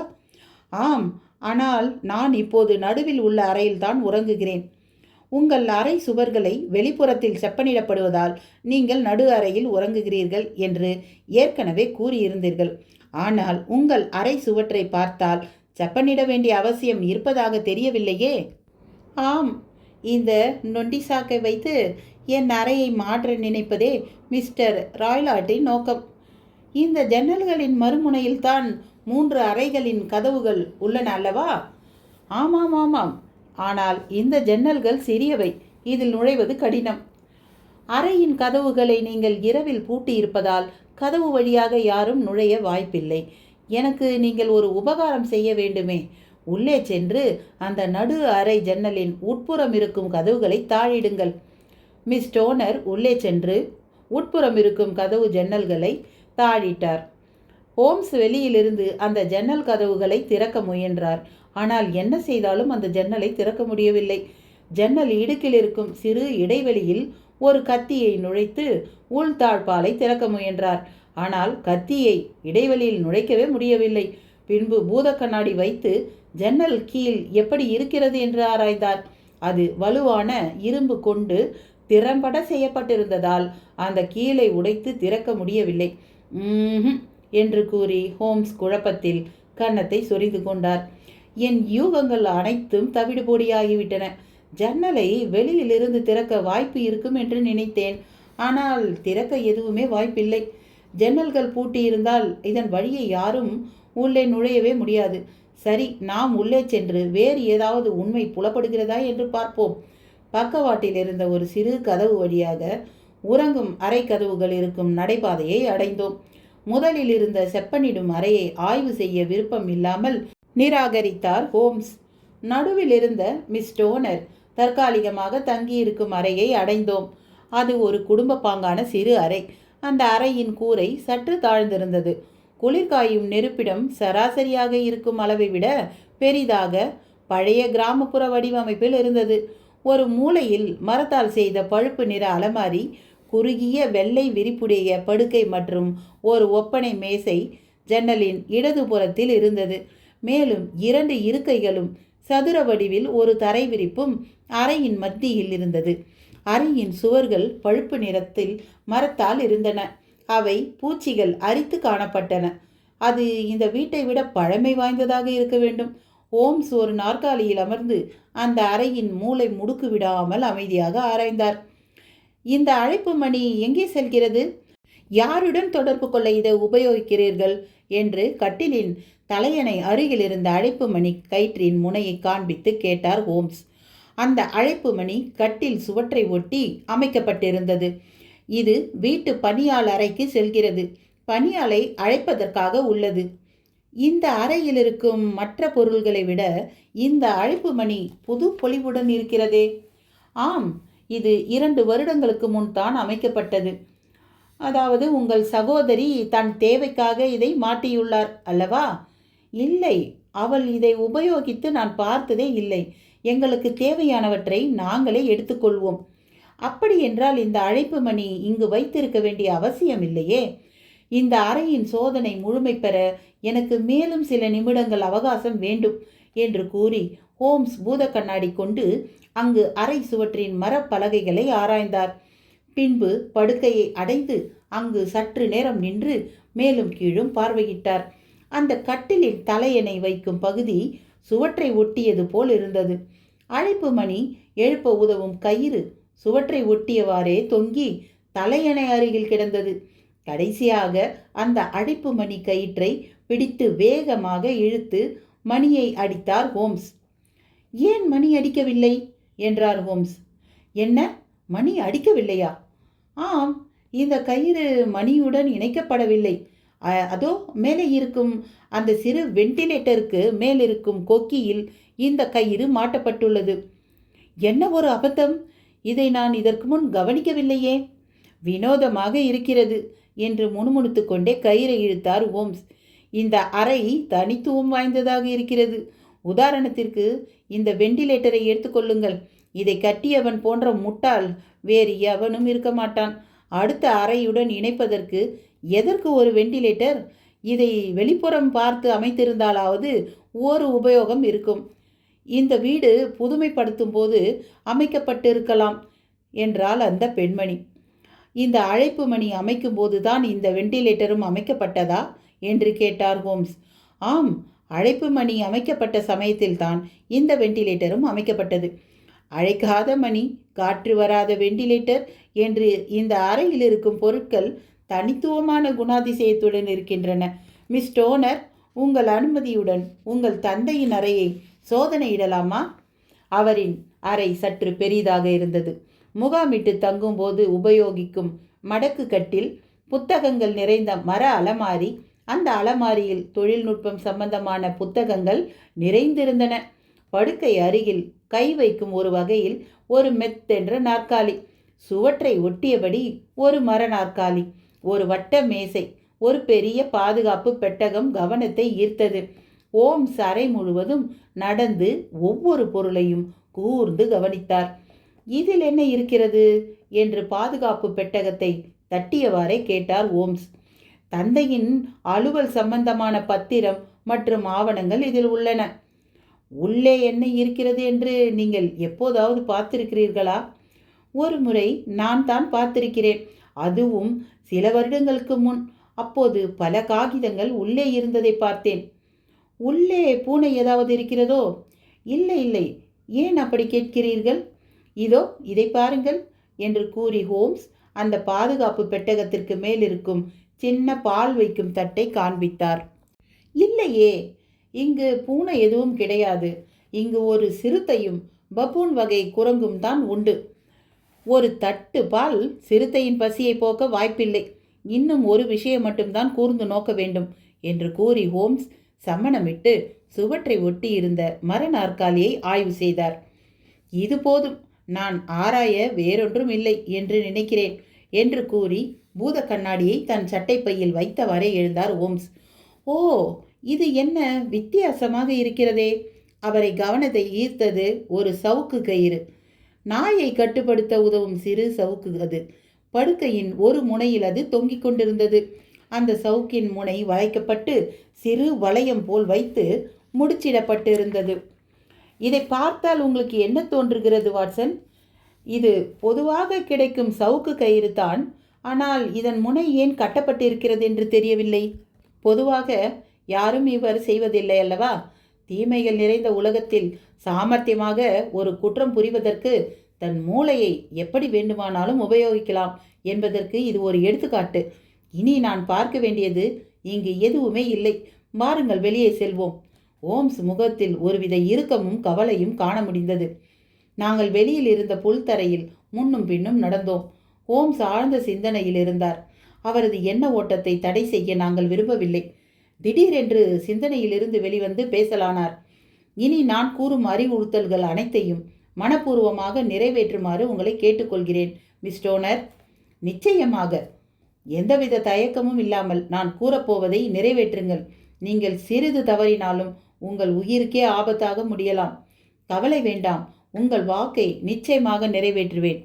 நன்றி. இன்று இரவு நானும் வாட்சனும் உங்கள் அறையில்தான் தங்க வேண்டும். நானும் மிஸ்டர் ஸ்டோனரும் அதிர்ச்சி அடைந்தோம். ஆம், அப்படித்தான் நாம் இதை நிகழ்த்தியாக வேண்டும். உங்களுக்கு விளக்கமாக கூறுகிறேன். அதோ அங்கு ஒரு கட்டிடம் தெரிகிறதே, அது ஒரு தங்கும் விடுதிதானே? ஆம், அந்த விடுதியின் பெயர் கிரவுன். நல்லது. உங்கள் அறையின் ஜன்னல்களை அந்த விடுதியிலிருந்து பார்க்க முடியும் அல்லவா? ஆம், பார்க்க முடியும். உங்கள் தந்தை வந்ததும் உங்களுக்கு கடுமையான தலைவலி இருப்பதாக கூறி நடியுங்கள். பின்பு உறங்கப் போவதாக கூறி உங்கள் அறைக்கு வந்துவிடுங்கள். உங்கள் தந்தை உறங்கப் போகும் வரை காத்திருங்கள். அவர் உறங்கியதும் ஜன்னலின் உள் மற்றும் வெளிக்கதவுகளை சத்தமின்றி திறந்து ஜன்னல் விளிம்பின் ஒரு விளக்கை வைத்துவிட்டு சத்தமில்லாமல் செப்பனிடப்படும் உங்கள் அடுத்த அறைக்கு சென்று அங்கு உறங்கிவிடுங்கள். இன்று ஒரு இரவு மட்டும் அந்த அறையில் தங்கி சமாளித்து கொள்ள முடியும் அல்லவா? இதை எளிதாக செயல்படுத்துவேன் நான். மற்ற விஷயங்களை எங்களிடம் விட்டுவிடுங்கள், நாங்கள் பார்த்து கொள்கிறோம். சரி, ஆனால் நீங்கள் என்ன செய்ய போகிறீர்கள்? நாங்கள் இன்று இரவு முழுவதும் உங்கள் அறையில் தங்கி சத்தம் வருவதற்கான காரணம் என்ன என்று கண்டறிய போகிறோம். நீங்கள் நிச்சயமாக இந்த காரியத்தை செய்யத்தான் வேண்டுமா என்று கூறியவாறே ஹோம்ஸின் கைகளை பற்றி கொண்டார் மிஸ் ஸ்டோனர். ஆம், அப்படியென்றால் என் சகோதரி இறந்ததற்கான காரணம் என்ன என்று தயவு செய்து கூறுங்கள். தகுந்த ஆதாரங்கள் இல்லை. அதனால் உங்கள் சகோதரி இறந்ததற்கான காரணத்தை என்னால் இன்னும் கண்டு கொள்ள முடியவில்லை. அப்படியென்றால் நான் நினைத்தவாறு அதிர்ச்சியில்தான் இறந்தாளா என்று வைத்துக்கொள்ளலாம் அல்லவா? நான் அவ்வாறு நினைக்கவில்லை. அதைவிட மேலும் ஒரு முக்கிய காரணம் இருப்பதாக நான் நம்புகிறேன். இப்போது நாங்கள் விடை பெற்றாக வேண்டும். மிஸ்டர் ராய்லாட் இப்போது இங்கு வந்தால் நாங்கள் வந்த காரியம் முழுதும் வீணாகிவிடும். தைரியமாக இருங்கள். நான் கூறியவற்றை கச்சிதமாக நிறைவேற்றுகிறேன். உங்களை சூழ்ந்திருக்கும் ஆபத்துகள் அனைத்தும் விலகும். வருகிறோம். நாங்கள் கிரவுண்ட் விடுதியில் தங்க இடம் கிடைக்க சிரமம் எதுவும் எதிர்கொள்ளவில்லை. எங்கள் அறை முதல் மாடியில் இருந்தது. அந்த அறையின் ஜன்னலிலிருந்து மிஸ் ஸ்டோனரின் அறை ஜன்னலை தெளிவாக காண முடிந்தது. அந்தி மாலை பொழுதில் மிஸ்டர் ராய்லாட் டிராப் வகை குதிரை வண்டியில் கடந்து சென்றார். பெருத்த அவரது உருவத்தின் அருகில் சிறு உருவத்துடன் ஒரு சிறுவன் வண்டியை செலுத்தி கொண்டிருந்தான். அவர்கள் வீட்டின் கேட் முன் வண்டியை நிறுத்தி அந்த சிறுவன் சற்று சிரமப்பட்டு கேட்டை திறக்க முயன்று கொண்டிருந்தான். அதற்கு காத்திருக்க நிதானம் இல்லாமல் கர்ஜனை குரல் கொண்டு அந்த சிறுவன் மேல் கோபம் கொண்டார் மிஸ்டர் ராய்லாட். பிறகு கேட்டை கடந்து வீட்டை நோக்கி சென்று அந்த குதிரை வண்டி சிறிது நேரத்தில் அவர் படுக்கை அறையில் விளக்குகள் எரிந்து வெளிச்சம் தெரிந்தது. இதோ பாருங்கள் வாட்சன், இருள் சூழ ஆரம்பித்த இந்த நேரத்தில் தன் பேச்சை தொடங்கினார் ஹோம்ஸ். நாம் இன்று செய்யப்போகும் காரியம் சற்று ஆபத்தானது. நான் உங்களை என்னுடன் அழைத்துச் செல்லலாமா வேண்டாமா என்று இருமனதாக இருக்கிறேன். என்னால் ஏதேனும் உபயோகம் இருக்குமா? நிச்சயமாக. அப்படியென்றால் நான் வருகிறேன். மிக்க நன்றி வாட்சன். ஆபத்து இருக்கிறது என்று கூறுகிறீர்கள் என்றால் அந்த அறையில் நாங்கள் பார்க்காத ஏதோ ஒன்றை நீங்கள் பார்த்திருக்கிறீர்கள். அது என்ன? நான் மேலும் சில சின்ன சின்ன விஷயங்களை சேகரித்திருக்கலாம். மற்றபடி நீங்கள் கண்டவற்றைத்தான் நானும் கண்டேன். அந்த அழைப்பு மணிக்காக உள்ள கயிறு தவிர வேறு எதுவும் எனக்கு வித்தியாசமாக படவில்லை. அந்த கயிற்றை கொண்டு மேலும் என்ன புரிந்து கொள்வது என்றும் எனக்கு தெரியவில்லை. அந்த வெண்டிலேட்டரை பார்த்தீர்களா? 2 அறைகளுக்கு இடையே வெண்டிலேட்டர் இருப்பது சாதாரண விஷயம்தானே. மேலும் அதனுள் ஒரு எலி புகுந்து வருவதே கடினமாயிற்றே. நாம் ஸ்டாக் மொரானுக்கு வருவதற்கு முன் வெண்டிலேட்டர் சம்பந்தமாக ஏதோ ஒரு விஷயம் கேள்விப்பட்டதாக உணர்கிறேன். நீங்கள் என்ன சொல்ல வருகிறீர்கள் ஹோம்ஸ்? ஆம், இப்போது நினைவிற்கு வருகிறது. மிஸ் ஸ்டோனர் இன்று காலை தாம் வீட்டில் நடந்தவற்றை விவரிக்கும் போது தந்தை புகைக்கும் சுருட்டினை நுகர முடிந்ததாக அவள் சகோதரி கூறியிருக்கிறாள் அல்லவா? அப்போதே 2 அறைக்கும் இடையில் ஏதோ ஒரு வகையில் தொடர்பு இருப்பதாக உணர்ந்தேன். அது இந்த வெண்டிலேட்டரால் தான் என்பது இப்போது உறுதியடைகிறது. கோரனர் விசாரணையில் இந்த விஷயத்தை தவறவிட்டிருக்கலாம். வெண்டிலேட்டர் அங்கு இருப்பதால் எந்த பாதிப்பும் இருப்பதாக எனக்கு தோன்றவில்லை. ஆனால் நடந்த நிகழ்வுகளுள் ஒரு தொடர்பு இருப்பதை பார்த்தீர்களா? ஒரு வெண்டிலேட்டர் அமைக்கப்படுகிறது. அதன் அருகில் ஒரு கயிறு தொங்கவிடப்படுகிறது. கயிற்றின் முனையில் இருக்கும் கட்டிலில் துயிலும் பெண் மரணமடைகிறாள். இந்த தொடர்பு முக்கியமான தடயமாக உங்களுக்கு தோன்றவில்லையா? என்னால் இவற்றை தொடர்பு படுத்தி எதுவுமே அறிந்து கொள்ள முடியவில்லை. அந்த கட்டிலின் அமைப்பை பார்த்தீர்களா? இல்லையே. அந்த கட்டிலின் கால்கள் தரையோடு இணைக்கப்பட்டு உள்ளன. அந்த கட்டிலை நகர்த்த வேண்டும் என்று நினைத்தால் கூட அது முடியாது. அப்படி ஒரு கட்டிலை நீங்கள் எங்காவது பார்த்திருக்கிறீர்களா? இல்லை, நான் பார்த்ததில்லை. அந்த பெண்மணியால் கட்டிலை மாற்றி அமைக்க வேண்டும் என்று நினைத்தால் அது முடியாது. அந்த கட்டில் எப்போதும் வெண்டிலேட்டர் கயிறுடன் இணைந்து இருக்க வேண்டும் என்றே அமைக்கப்பட்டுள்ளது. ஹோம்ஸ், நீங்கள் கூறும் விளக்கங்களை ஓரளவுக்கு மேல் என்னால் புரிந்து கொள்ள முடியவில்லை. ஏதோ ஒரு கொடூரமான கொலை நிகழ்த்த திட்டமிட்டப்பட்டிருப்பதைப் போல மட்டுமே எனக்கு உணர முடிகிறது. கொடூரமான மற்றும் மதிநுட்பம் நிறைந்த கொலையை நிறைவேற்ற ஒரு மருத்துவர் ஈடுபடும் போது அதைவிட முதன்மையான குற்றம் வேறு எதுவும் இருக்க முடியாது. வேதியியல் மற்றும் மருத்துவ அறிவு இருப்பதால் அவர்களுக்கு தடயங்கள் இல்லாமல் தப்பித்துக் கொள்வது எப்படி என்று சிந்தித்து செயல்படுத்த முடியும். அவர்களுக்கு இருக்கும் தைரியத்தையும் அறிவாற்றலையும் வைத்து பல கொலைகள் நிகழ்த்தலாம். நீங்கள் மருத்துவர் பால்மர் மற்றும் மருத்துவர் பிரிட்சார்ட் பற்றி கேள்விப்பட்டிருக்கிறீர்கள். இவன் அந்த இருவரின் மதி நுட்பத்தை விட ஆழமாக சிந்திப்பவன் போல் தோன்றுகிறது. ஆனால் அவனை விட மிக ஆழமாக நம் முத்திரையை பதிக்க முடியும் என்று நான் நம்புகிறேன். அதற்கேற்ற வகையில் நாமும் ஆபத்துகளை சந்திக்க நேரலாம். மீதம் இருக்கும் சில மணி நேரத்தை இது போன்ற கொடூரமான சிந்தனை இல்லாமல் கடத்தலாமே. நான் அமைதியாக சற்று நேரம் பை புகைக்கப் போகிறேன்.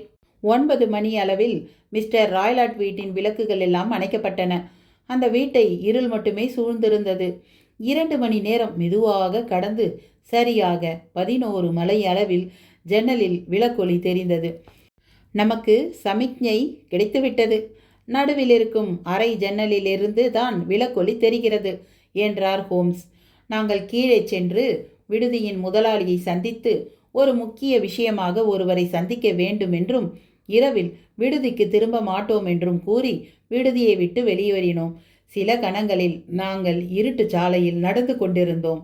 குளிர்ந்த காற்று எங்கள் முகத்தை அரவணைத்தது. தூரத்தில் தெரிந்த மஞ்சள் விளக்கின் பின்னணியில் இருக்கும் துயர நிலை நோக்கி நாங்கள் பயணித்தோம். நாங்கள் கடக்க வேண்டிய பூங்காவின் தடுப்புகளை கடப்பதில் சற்று சிரமம் இருந்தது. அதை கடந்து பின் வந்த மரங்களையும் கடந்தோம். பின்பு புல்தரையில் நடந்து ஜன்னலை அடைந்தோம். அதில் நுழைய முற்பட்ட போது சட்டென்று அங்கிருந்த புதர்களிலிருந்து தவழ்ந்து வரும் குழந்தை போல ஒரு உருவம் வெளியில் வந்தது. பிறகு அது புல்தரையில் நடந்து இருளில் மறைந்தது. அடக்கடவுளே, நீங்கள் பார்த்தீர்களா வாட்சன்? ஹோம்ஸ் ஒரு கணம் கலவரம் அடைந்திருந்தார். நானும் தான். கலவரத்தில் என் கைகளை இறுக்கமாக பிடித்தார் ஹோம்ஸ். பிறகு மெலிதாக சிரித்து என் காதருகே வந்து, மருத்துவர் வளர்க்கும் பப்புன் குரங்கு தான் அது என்று என் காதில் கிசுகிசுத்தார். மருத்துவர் வளர்க்கும் விலங்குகளை பற்றி மறந்தே போயிருந்தோம். அவர் ஒரு சிறுத்தை வேறு வளர்க்கிறாரே, அது நம் தோல் மேல் எப்போது வேண்டுமானாலும் பாயலாமே என்று நினைத்தபோது நெஞ்சம் பதைப்பதைத்தது. சத்தமில்லாமல் ஹோம்ஸை பின்தொடர்ந்து அந்த படுக்கை அறையினுள் நுழைந்தோம். ஓசை வராமல் இருக்க எங்கள் காலணிகளை கழற்றி விட்டோம். ஹோம்ஸ் சத்தமிடாமல் ஜன்னல் உள்கதவுகளை மூடி தாழிட்டார். அங்கு இருந்த விளக்கை எடுத்து மேசை மேல் வைத்தார். பின்பு அந்த அறையை நோட்டமிட்டார். நாங்கள் காலையில் பார்த்த அதே நிலையில் அந்த அறை இருந்தது. பின்பு என் அருகில் வந்த அவர் காதருகில் கிசுகிசுத்தார். நாம் அமைதியாக இருந்தால்தான் இன்றைய காரியத்தை கச்சிதமாக சாதிக்க முடியும். நானும் அதை ஏற்றுக்கொண்டதாக தலையசைத்தேன். நாம் இங்கு ஒரு விளக்கு கூட ஏற்றாமல் இருளில் தான் காத்திருக்க வேண்டும். விளக்கு எரிந்தால் மருத்துவரின் கவனம் ஈர்க்கப்பட்டு மாட்டிக்கொள்வோம். அதற்கும் சரி என்று கூறி தலையசைத்தேன். உயிரிழக்கும் அபாயம் இருப்பதால் தூங்காதீர்கள். உங்கள் துப்பாக்கியை தயாராக வைத்திருங்கள். நான் படுக்கையின் முனையில் அமர்ந்து கொள்ளப் போகிறேன். நீங்கள் அந்த இருக்கையில் அமருங்கள் என்றார் ஹோம்ஸ் மெல்லிதாக. நான் என் கை துப்பாக்கியை எடுத்து மேசை மேல் வைத்தேன். ஹோம்ஸ் நீளமான மெல்லிய பிரம்பு ஒன்றை வைத்திருந்தார். அதை அவர் அருகில் படுக்கையில் வைத்து கொண்டார். அந்த பிரம்பின் அருகில் தீப்பெட்டியும் மெழுகுவர்த்தியையும் தயாராக வைத்திருந்தார். பிறகு விளக்கை அணைத்ததும் அறையில் இருள் சூழ்ந்தது. அன்று கண் விழித்து காத்திருந்ததை என்னால் என்றென்றும் மறக்க முடியாது. அறையில் நிசப்தம் நிலவியது. மூச்சு விடும் சப்தம் கூட கேட்கவில்லை. சில அடிகள் அருகில்தான் என் நண்பர் ஹோம்ஸ் இருக்கிறார். அவரும் கண்விழித்து பதட்டத்துடன் அமர்ந்திருக்கிறார் என்பதை உணர மட்டுமே முடிந்தது. ஆனால் பார்க்க முடியவில்லை. ஜன்னலின் உள் கதவுகளையும் மூடிவிட்டதால் வெளிச்சம் எங்கிருந்தும் உள்ளே வர வாய்ப்பில்லை. அதனால் ஆழ்ந்த இருளில் காத்திருந்தோம். வெளியில் இருந்து அவ்வப்போது ஆந்தையின் அலறல் கேட்டது. ஒரு முறை பூனை ஊளையிடுவதை போன்ற சத்தம் கேட்டது. மருத்துவரின் சிறுத்தை தங்கு தடையின்றி சுற்றி திரிகிறது என்பதை அறிந்து கொண்டேன். தொலைவில் இருந்த ஆலய திருச்சபை மணி 1/4 மணி நேரத்திற்கு ஒரு முறை ஒலித்தது. அந்த ஒவ்வொரு 1/4 மணி நேரமும் ஒரு யுகம் போல தோன்றியது. மணி 12, 1, 2, 3 என்று ஒவ்வொரு மணி நேரமாக கடந்தது. நாங்கள் அசைவின்றி காத்திருந்தோம். திடீரென்று பக்கத்து அறையின் வெளிச்சம் வெண்டிலேட்டர் வழியாக தென்பட்டது. சில நொடிகள் கடந்ததும் விளக்கு அணைக்கப்பட்டது. பின்பு எண்ணெய் எரிய விட்டால் வரும் வாசனை மற்றும் உலோகத்தை உருக்கும் வாசனையையும் நுகர முடிந்தது. கண்ணாடி கூண்டு போன்ற அமைப்புடைய விளக்கை பக்கத்து அறையில் எரிய விடப்பட்டுள்ளது. அங்கும் இங்கும் நடக்கும் ஓசையும் மெலிதாக பக்கத்து அறையிலிருந்து வந்தது. பின்பு அந்த காலடி ஓசையும் ஓய்ந்து நிசப்தமானது. சற்று நேரத்தில் வேறு ஒரு சத்தம் கொஞ்சம் கொஞ்சமாக அதிகமானது.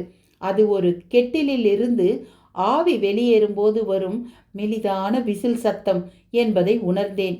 அந்த சத்தம் கேட்டவுடன் படுக்கையில் அமர்ந்திருந்த ஹோம்ஸ் எழுந்து வேகமாக தீக்குச்சியை பற்ற வைத்தார். ஹோம்ஸின் உடல் அசைவுகள் ஒருவித வேகத்துடன் செயல்பட்டன. வேகமாக படுக்கையில் இருந்த பிரம்பை கொண்டு அழைக்கும் மணிக்கயிற்றில் 2-3 முறை அடித்து விளாசினார்.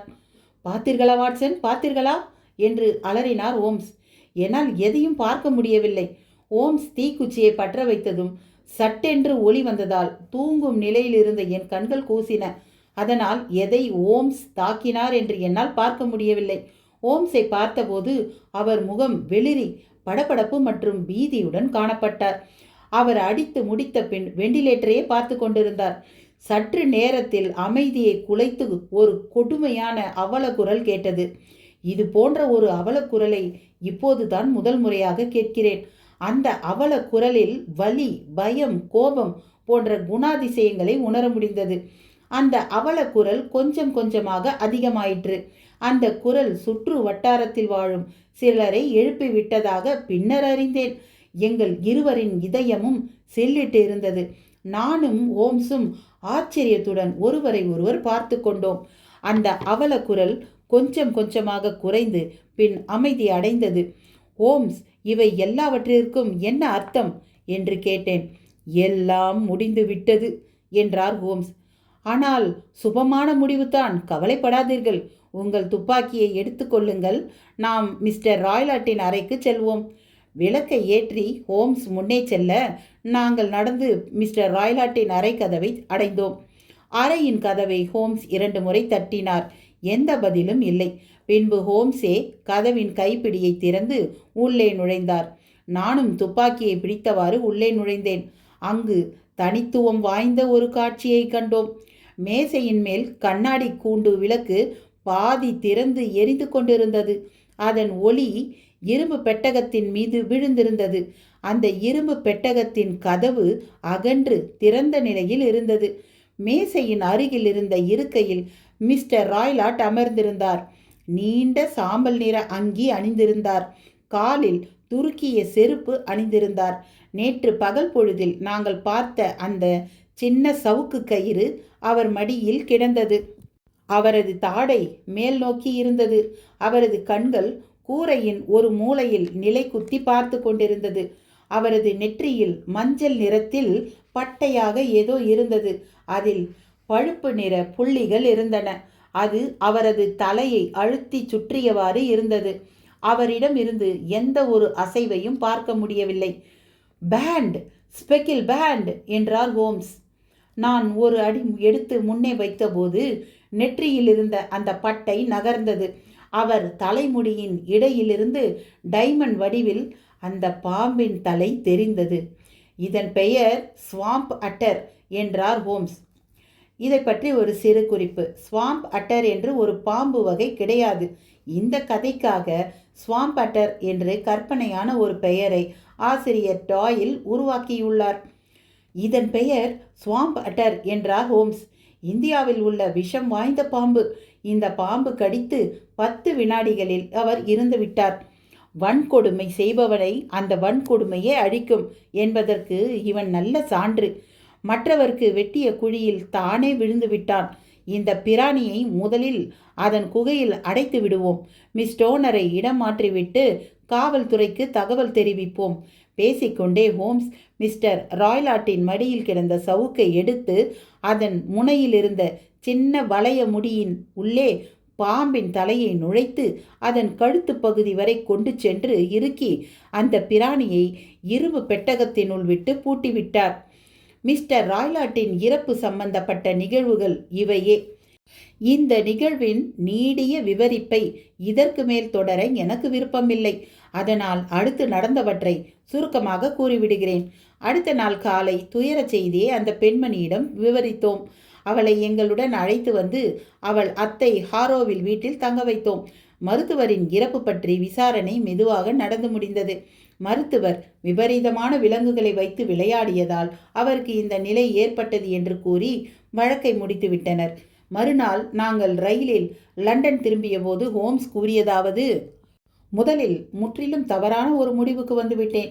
தகுந்த ஆதாரங்கள் இல்லாமல் முடிவு செய்தால் அதன் விளைவு இப்படித்தான் இருக்கும். நாடோடி கூட்டம் அங்கு தங்கியிருந்தும் பேண்ட் என்ற வார்த்தையும் நம்மை முற்றிலும் வித்தியாசமான பாதையில் இந்த வழக்கை கொண்டு செல்ல பார்த்தன.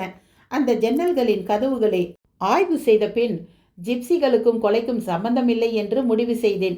பின்பு என் கவனம் முழுவதும் வேலை செய்யாத அழைப்பு மணி மற்றும் வெண்டிலேட்டர் மீது திரும்பியது. வெண்டிலேட்டர் மற்றும் அழைப்பு மணி கயிறு வழியாக படுக்கைக்கு ஏதோ செலுத்தப்பட்டிருக்கிறது என்பதை உணர முடிந்தது. மருத்துவர் இந்தியாவிலிருந்து விலங்கினங்கள் கொண்டு வந்ததால் அது பாம்பாகத்தான் இருக்கும் என்று நினைத்தேன். வேதியியல் முறையில் கண்டுபிடிக்க முடியாத விஷம் பற்றி கிழக்கில் இருப்பவர்களுக்கு தான் தெரியும். இந்த பாம்பு கொத்தியதும் அதன் விஷம் மிக வேகமாக பரவுவது மருத்துவருக்கு சாதகமாக அமைந்துவிட்டது. கூர்ந்து மதிநுட்பமாக கவனிக்கும் கோரணரால் மட்டுமே பாம்பு கடித்த 2 புள்ளிகளை கண்டு கொள்ள முடியும். அதற்கு பிறகு அந்த விசில் சத்தத்திற்கான காரணம் என்னவென்று கூறுகிறேன். காலை விடிவதற்குள் அந்த பாம்பை திருப்பி பெட்டகத்தில் அடைக்க வேண்டுமல்லவா? அதற்காக பாம்பு திரும்பி வருவதற்கு பழக்க பாலை கெட்டிலில் சுட வைத்து தயாராக வைத்து விடுவார். பாலை கெட்டிலில் சுட வைக்கும் போது எழும்பும் சத்தம்தான் விசில் சத்தமாக ஒலித்திருக்கிறது. சமயம் பார்த்து வெண்டிலேட்டர் வழியாக பாம்பை நுழைப்பார். அது கயிற்றின் வழியே இறங்கி படுக்கையை அடையும். அது படுக்கையில் இருப்பவரை கடிக்கலாம் அல்லது கடிக்காமலும் விடலாம். இதை தினசரி வாடிக்கையாக வைத்திருந்தால் என்றோ ஒரு நாள் பாம்பின் கடியில் சிக்கித்தானே ஆக வேண்டும். இந்த விஷயங்கள் அனைத்தையும் மருத்துவரின் அறைக்கு சென்று ஆராய்ந்தவுடன் கண்டுபிடித்து விட்டேன். அவர் அறையில் சுவற்றை ஒட்டி வெண்டிலேட்டர் கீழ் இருந்த நாற்காலியை ஆராய்ந்தபோது அதில் யாரோ நின்றதற்கான தடயங்கள் காண முடிந்தது. வெண்டிலேட்டர் உயரத்தில் இருப்பதால் நாற்காலியில் நின்றால்தான் பாம்பை நுழைக்க முடியும். இரும்பு பெட்டகம், தட்டில் இருந்த பால் மற்றும் சவுக்கு இவை அனைத்தும் என் யூகத்தை உறுதி செய்தன. மிஸ் டோனர் கேட்ட உலோக ஒலி அந்த இரும்பு பெட்டகத்தை மூடும் பொழுது கேட்கும் ஒலி ஆகும். பாம்பை பெட்டகத்தின் உள்ளே வைத்ததும் அது வெளியே வருவதற்குள் மூட வேண்டும் அல்லவா? அவ்வாறு விரைவாக மூடும் பொழுது ஏற்படும் ஒலிதான் அந்த உலோக ஒலி. இவ்வளவு விஷயங்களையும் சேகரித்த பின் உண்மையை வெளிக்கொண்டு வர நான் மேற்கொண்ட நடவடிக்கைகளே நீங்களே அறிவீர்கள். பாம்பின் சத்தத்தை நீங்கள் கேட்டிருப்பீர்கள் என்று நினைக்கிறேன். சத்தம் கேட்டவுடன் தீக்குச்சியை பற்ற வைத்து உடனே அந்த பாம்பை தாக்கினேன் என்பதை நீங்கள் அறிவீர்கள். அதனால் பாம்பு வெண்டிலேட்டர் துவாரம் வழியாகவே பின்னே சென்று விட்டது என்றேன். ஆம், அதுவே தான் அதன் எஜமானனையும் தாக்கும்படி ஆகிவிட்டது. நான் பிரம்பு கொண்டு விளாசியது அதன் மேல் பட்டிருக்க வேண்டும். சீற்றமடைந்த அந்த பாம்பு அதற்கு முன் எதிர்கொள்ளும் முதல் ஆளை கொத்திவிட்டது. இதனால் மருத்துவரின் சாவிற்கு நானும் ஒரு மறைமுக காரணமாக இருக்கிறேன். ஆனால் அது மனசாட்சிக்கு விரோதமானது என்று மட்டும் நினைக்காதீர்கள். கதை முற்றிற்று. நட்புகளே, கதை எப்படி இருந்தது? நல்லா இருந்ததா? சுவாரஸ்யமாக இருந்ததா? உங்களுக்கு இந்த கதை பிடிச்சிருந்ததுன்னா லைக் பண்ணுங்கள், உங்கள் ஃப்ரெண்ட்ஸ்க்கெலாம் ஷேர் பண்ணுங்கள். கதை எப்படி இருந்ததுன்னு கமெண்ட் பண்ணுங்கள்.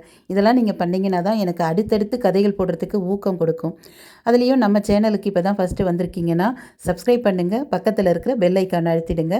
நான் அடுத்தடுத்து போடுற வீடியோக்கள் எல்லாம் உங்களுக்கு வந்துக்கிட்டே இருக்கும். நன்றி.